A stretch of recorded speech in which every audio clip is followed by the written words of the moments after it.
Hello students, so welcome back to the year 2023 and welcome back to O2IS Academy। तो जैसा कि आप जानते हैं कि O2IS Academy की तरफ से एक इनिशिएटिव है आप सबके लिए।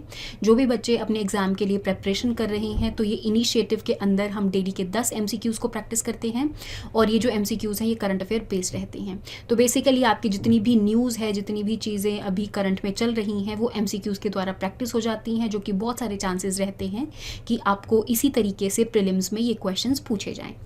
तो आज की इस साल की सबसे पहले MCQs के बारे में देखते हैं। MCQs शुरू करने से पहले अगर आपको इस वीडियो की PDF चाहिए तो आप हमारी O2IS Academy की ऐप को डाउनलोड कर सकते हैं और यहाँ पर आपको ये PDF मिल जाएगी। स्टार्ट करते हैं आज के सबसे पहले क्वेश्चन से, that is related to delimitation commission. तो जैसा कि आप जानते हैं कि न्यूज़ में भी डिलिमिटेशन कमीशन जो है वो न्यूज़ में है, क्योंकि असम वाले रीजन में यहाँ पर डिलिमिटेशन कमीशन को बिठाया जाएगा। तो सबसे पहले बात कर लेते हैं कि डिलिमिटेशन होता क्या है। बेसिकली एक कोई भी स्टेट है उसके अंदर अलग अलग कॉन्स्टिट्यूएंसीज होती हैं, तो इस कॉन्स्टिट्यूएंसीज के अंदर जो नंबर ऑफ वोटर्स होते हैं वो इक्वल रहते हैं, ताकि जो इक्वल लोग हैं, इक्वल पॉपुलेशन है, वो इक्वल लोगों को रिप्रेजेंट कर सके। तो यहाँ पे जो बाउंड्रीज़ हैं उनको रीड्रॉ किया जाता है। फॉर एग्जाम्पल अगर मैं बात करूँ कि ए रीजन के अंदर अगर 200 वोटर्स हैं और बी रीजन के अंदर अगर 100 वोटर्स हैं, तो यहाँ पे ए रीजन को 2 पार्ट्स में डिवाइड किया जाएगा, ताकि यहाँ पे 100 लोग जो हैं वो इक्वल लोगों को रिप्रेजेंट कर सकें और अपना जो भी MLA या MP है उनको इलेक्ट कर सकें।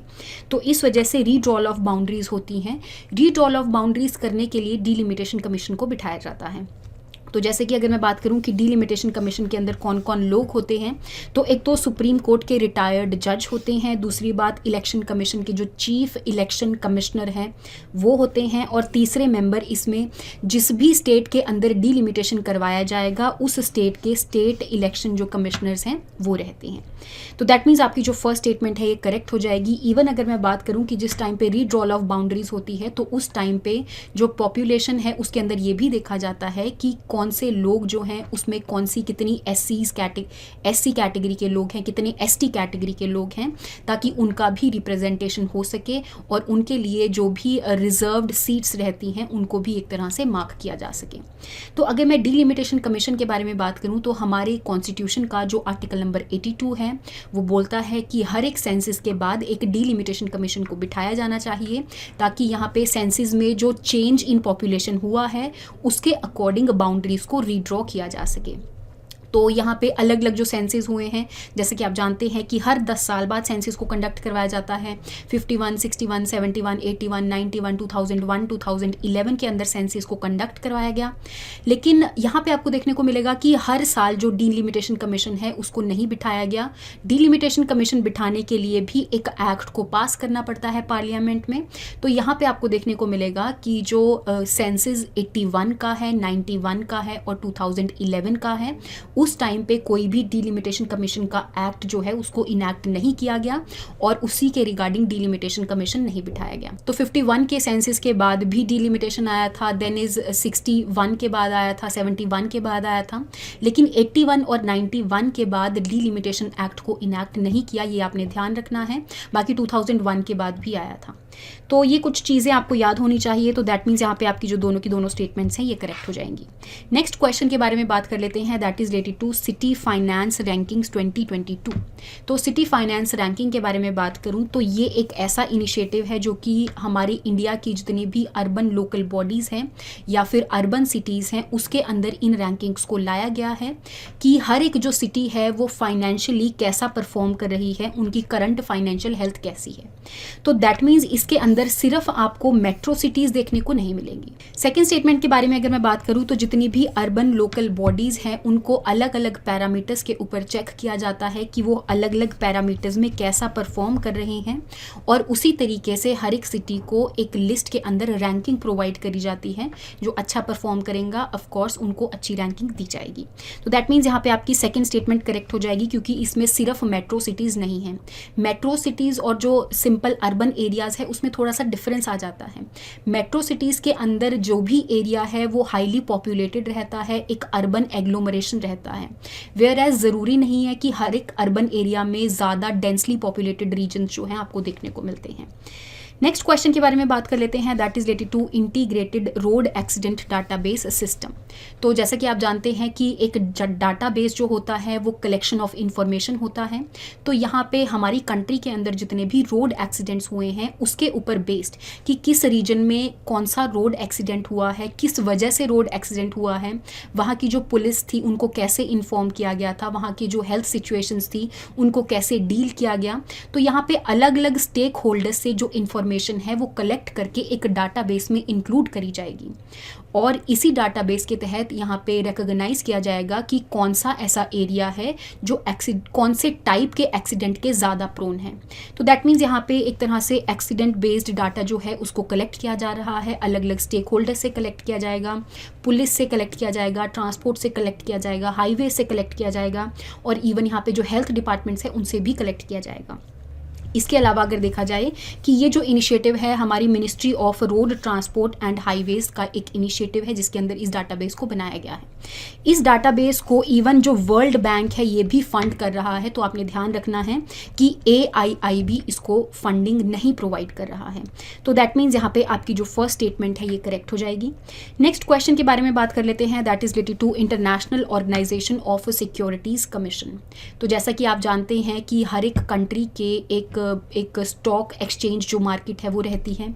अगर मैं बात करूं ग्लोबली तो ग्लोबली जितनी भी स्टॉक मार्केट्स हैं उनको एक पर्टिकुलर ऑर्गेनाइजेशन के द्वारा यहाँ पर रेगुलेट किया जाता है जिसको 1983 में बनाया गया था।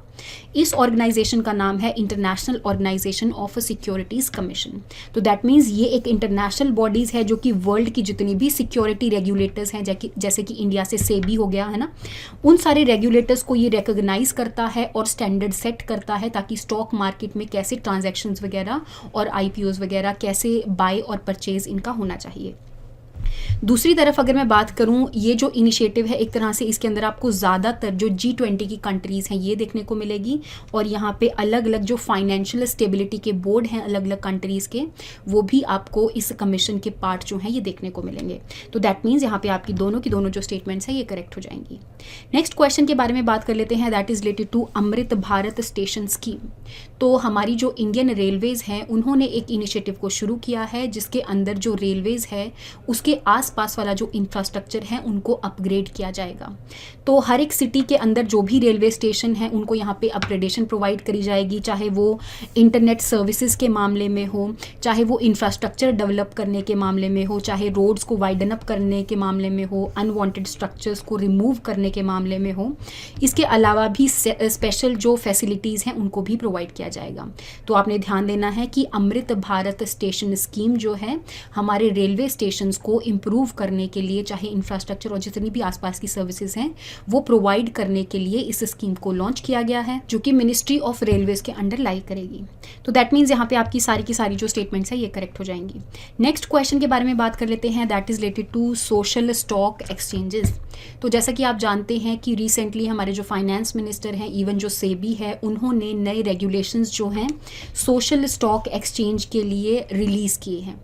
Now what is the social stock exchange? जैसा कि आप जानते हैं कि एक स्टॉक मार्केट होती है जिसके अंदर अलग अलग जो लोग हैं वो यहाँ पर आकर स्टॉक्स और शेयर्स को खरीदते हैं। अब अलग से स्टॉक मार्केट में एक कैटेगरी बना दी गई है जिसका नाम है social stock exchanges. That means इसके अंदर जितने भी शेयर्स को रिलीज़ किया जाएगा वो सिर्फ एक पर्टिकुलर पर्पस के लिए ही यूज़ किया जाएगा and that is the social benefit. हमारी जितनी भी सोसाइटी है उस सोसाइटी के अंदर जो अलग अलग लोग हैं, अगर उनकी वेलफेयर के लिए कोई भी ऑर्गेनाइजेशन सामने आती है और उसको फंडिंग चाहिए, उसको शेयर्स के मामले में स्टॉक एक्सचेंज के ऊपर इनलिस्ट करना हो, तो उस टाइम पे ये अपने शेयर्स जो है उसको इशू कर सकती है। यहाँ पे कुछ रेगुलेशंस वगैरह प्रोवाइड करी गई हैं। फॉर एग्जांपल सेबी ने एक फ्रेमवर्क जारी किया है जिसके अंदर उन्होंने बोला है कि जो भी सोशल स्टॉक एक्सचेंजेस के जो भी शेयर्स हैं उनको रिलीज़ करेंगे तो उनका जो इशू साइज़ है वो 1 करोड़ तक होना चाहिए। उस 1 करोड़ में से 2 लाख जो शेयर्स हैं वो बेचे जा सकते हैं। दैट मीन्स लोग इनको आकर सब्सक्राइब कर सकते हैं। ये कुछ फ्रेमवर्क यहाँ पे जारी किए गए हैं, तो ये आपने याद रखनी है। दूसरी बात अगर मैं बात करूँ कि यहाँ पर कुछ लोगों को ऐसे बोला गया है कि आप सोशल स्टॉक एक्सचेंज के अंदर इनलिस्ट नहीं हो सकते। यहाँ पे कुछ चीज़ें हैं जैसे कि पॉलिटिकल ऑर्गेनाइजेशंस इसके अंदर पार्टिसिपेट नहीं कर सकती, कॉरपोरेट फाउंडेशंस नहीं कर सकती, प्रोफेशनल एंड ट्रेड एसोसिएशंस नहीं कर सकती। इवन यहाँ पे एक पर्टिकुलर क्राइटेरिया को प्रोवाइड किया गया है जो कि जैसे कि जेंडर इक्वालिटी के लिए अगर काम करना हो, जो हमारी क्वीर कम्युनिटी है, LGBTQ कम्युनिटी है, अगर उनके वेलफेयर के लिए सामने कोई कंपनी आती है तो यहाँ पर इनलिस्ट कर सकती है और अपने शेयर्स को जारी कर सकती है। तो पॉलिटिकल ऑर्गेनाइजेशन और कॉरपोरेट जो फाउंडेशंस हैं वो यहाँ पर इस सोशल स्टॉक एक्सचेंज के अंदर पार्टिसिपेट नहीं कर सकती। दैट मीन्स अगर उनको शेयर्स के मामले में फंडिंग चाहिए तो वो सोशल स्टॉक एक्सचेंज को नहीं रिलीज़ कर सकती। तो दैट मीन्स आपकी यहाँ पे जो फर्स्ट स्टेटमेंट है वो करेक्ट हो जाएगी। नेक्स्ट क्वेश्चन के बारे में बात कर लेते हैं, that is related to sepsis. तो रिसेंटली सेप्सिस के रिगार्डिंग एक आर्टिकल आया था जिसके अंदर ये देखा गया कि सेप्सिस के ऊपर जब रिसर्च की गई तो ऐसा पाया गया कि सेप्सिस जो है मोस्ट एक्सपेंसिव मेडिकल कंडीशन है। Now what is sepsis? तो जिस टाइम पे एक पर्टिकुलर पर्सन को कोई भी इन्फेक्शन होता है तो उस इन्फेक्शन के टाइम पे हमारी बॉडी जो है ओवर रिएक्ट करने लग जाती है। तो that means it is the over reactive against infection response against some infection.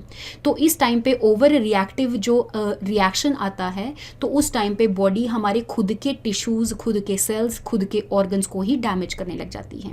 तो ये एक लाइफ थ्रेटनिंग कंडीशन है। तो रिसेंटली रिसर्च में ये पाया गया कि ये मोस्ट एक्सपेंसिव मेडिकल कंडीशन है, तो उसके रिगार्डिंग आपको चीज़ पता होनी चाहिए। और इवन जो सेप्सिस है उसको प्रिवेंट किया जा सकता है, आप उसको फास्टर एक्ट करें। आपको पता होना चाहिए कि आपको क्या क्या सिम्टम्स आ रहे हैं, आपका जो हाइजीन, प्रॉपर हाइजीन आपने मेंटेन करके रखनी है, इन्फेक्शंस को प्रिवेंट करना है अलग अलग चीज़ों से जो इन्फेक्शन होते हैं। ज़्यादातर आसपास की चीज़ों को स्टेरिलाइज्ड रखना है, माइक्रोबियल इन्फेक्शंस ना हो, टेबल को क्लीन करते रहिए, हैंड वॉश करते रहिए, सैनिटाइज करते रहिए। तो इन सब चीज़ों से ऐसी चीज़ों को, ऐसी कंडीशंस को प्रिवेंट किया जा सकता है। तो दैट मीन्स आपकी दोनों की दोनों जो स्टेटमेंट्स हैं वो करेक्ट हो जाएंगी। नेक्स्ट क्वेश्चन के बारे में बात कर लेते हैं, that is related to blue methanol and grey methanol. तो जैसा कि आप जानते हैं कि जो मिथेनॉल है, इवन अगर मैं बात करूं हमारे जितने भी कार्बन एडेड्स कंपाउंड्स हैं या फिर इसके अलावा भी जो केमिकल कंपाउंड्स हैं उनका अलग अलग इंडस्ट्री में बहुत ज़्यादा यूजेस हैं। तो यहाँ पर एक पर्टिकुलर ट्रेंड जो है वो निकल कर सामने आया है जिसके अंदर हम जैसे कि मिथेनॉल में ब्लू मिथेनॉल क्या है, ग्रे मिथेनॉल क्या है, ग्रीन मिथेनॉल क्या है। इवन अगर मैं हाइड्रोजन के बारे में बात करूँ तो ब्लू, ग्रीन और ग्रे और ग्रीन हाइड्रोजन क्या है। तो इसके रिगार्डिंग आपको क्वेश्चंस जो हैं वो देखने को मिलते रहते हैं। तो सबसे पहले अगर मैं बात करूं ब्राउन मिथेनॉल की, तो इस टाइम पे जो मिथेनॉल प्रोड्यूस हो रही है वो कोल बेस्ड सोर्स से प्रोड्यूस हो रही है। और जैसा कि आप जानते हैं जब कोल को यूज़ किया जाता है तो it is non renewable source of energy, तो यहाँ पे पोल्यूशन के सबसे ज़्यादा चांसेस रहते हैं। उसके बाद नेचुरल गैस में थोड़े से चांसेस कम होते हैं, तो उससे जो मिथेनॉल प्रोड्यूस होती है उसको हम ग्रे मिथेनॉल की कैटेगरी में डाल देते हैं। नेक्स्ट आती है आपकी ब्लू मिथेनॉल। ब्लू मिथेनॉल के अंदर मीथेन से जो मिथेनॉल को बनाया गया है वो कुछ इस तरीके से बनाया गया है कि यहाँ पे नेचुरल गैस को तो यूज़ किया गया है, लेकिन यहाँ पे जो भी कार्बन डाइऑक्साइड एमिट हो रही थी उस कार्बन डाइऑक्साइड को यहाँ पर कैप्चर कर लिया गया है या फिर उसको रिसाइकल कर दिया गया है। तो दैट मीन्स यहाँ पे पोल्यूशन के चांसेस और कम हो जाते हैं। लास्ट में अगर मैं बात करूँ ग्रीन मिथेनॉल की, तो इसके अंदर जो सोर्स यूज़ किया गया है वो थोड़ा सा डिफरेंट है।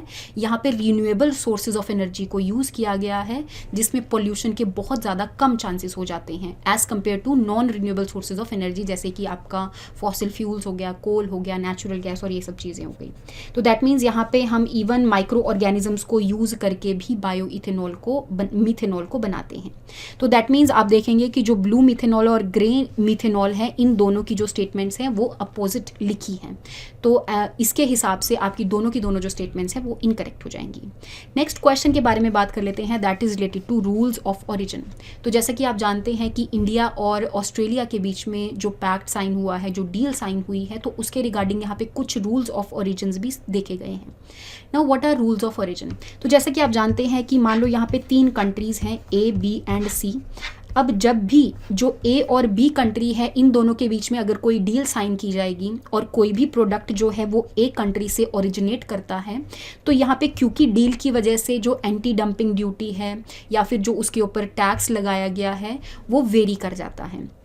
अब दूसरी तरफ अगर मैं बात करूं कि ए और सी कंट्री के बीच में कोई भी डील साइन नहीं करी गई है, लेकिन बी और सी कंट्री के बीच में डील साइन करी गई है, तो ऐसा भी तो हो सकता है कि जो बी कंट्री है वो कुछ प्रोडक्ट्स सी कंट्री को बेचे और ये जो प्रोडक्ट्स हैं वो ए कंट्री से आए हैं।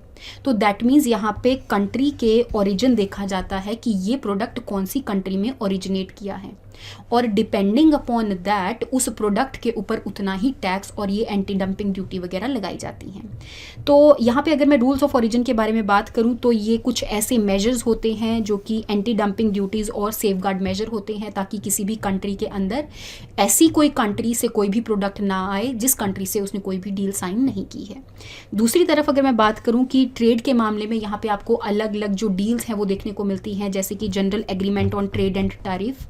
इसके अलावा जो वर्ल्ड ट्रेड ऑर्गेनाइजेशन है यूरुग्वे राउंड के बाद उसको बनाया गया, और यहाँ पे ट्रिप्स जो है trade related aspects of intellectual property rights जो हैं वो सामने देखने को मिलता है।